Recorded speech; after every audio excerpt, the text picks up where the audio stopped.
कार्यालयामध्ये बसलो होतो। अंदाजे 6:20 वेळेस TV9 या मराठी वृत्तवाहिनीवर मी बातम्या बघित होतो, तेव्हा अतुल लोंढे नावाचे भारतीय राष्ट्रीय काँग्रेसचे प्रवक्ते हे गरळ ओरकत होते आणि खोटा प्रचार, माननीय मुख्यमंत्री साहेबांच्या विरोधात एकदम खोटा प्रचार करत होते, खोटा बदनामीकारक मजकूर ते देत होते। मग त्यांचं ट्विटर हँडल बघितलं, त्या ट्विटर हँडलवर पण त्यांनी स्वतः तो मजकूर टाकलेला आहे।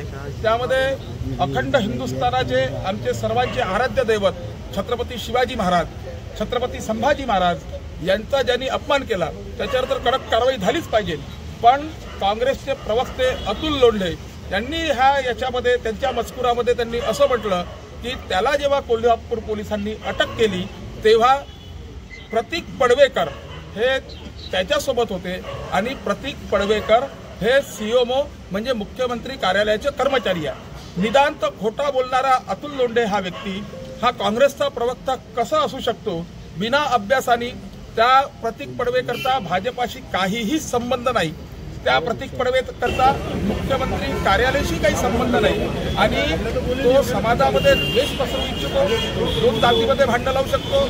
सोबतच या महाराष्ट्रामध्ये नाही तर अख्ख्या देशामध्ये छत्रपती शिवाजी महाराज आणि संभाजी महाराजांना मानणारा सर्व वर्ग, त्यामध्ये सर्वात जास्त मानणारा म्हणजे भारतीय जनता पक्ष आणि खुद्द माननीय मुख्यमंत्री हे छत्रपती शिवाजी महाराजांचे अनन्य सेवक आहे।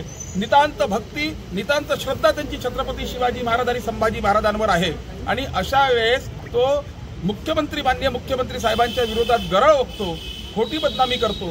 म्हणून आज भारतीय जनता पार्टी म्हणून भारतीय जनता पार्टीचे आमचे माननीय आमदार कृष्णाभाऊ खोपडे, आमदार आमचे प्रवीणजी दटके आणि सर्व भाजपाचे कार्यकर्ते पदाधिकारी आज आम्ही इथे त्याच्या विरोधात गुन्हा दाखल करायला आलो आहे।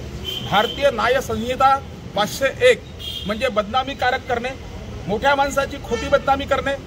भारतीय न्याय संहिता 502(3) म्हणजे एका समाजामध्ये शांतीभंग करून समाजामध्ये द्वेष पसरवणारे वक्तव्य निर्माण करणे आणि 393 भारतीय न्याय संहिता 293 हे सर्व नॉन बेलेबल ऑफेन्स आहे।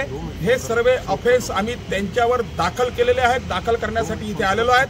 विनाकारण अतुल लोंढे समाजामध्ये बदनामी करतोय, विनाकारण माननीय मुख्यमंत्री साहेबांची बदनामी करतोय आणि शिवप्रेमींमध्ये पण भ्रम निर्माण करतोय।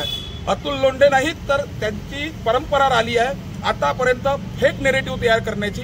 प्रत्येक वेळेस ते फेक नेरेटिव्ह करून दंगली घडवणे, जातीमध्ये भांडणं लावणे, सोबत महापुरुषांचा सुद्धा अपमान करणे हे आतापर्यंत काँग्रेसचं सर्व इतिहास आहे। त्या इतिहासाच्या पावलावर पाऊल देऊन अतुल लोंढे हे प्रवक्ते चाललेले आहेत।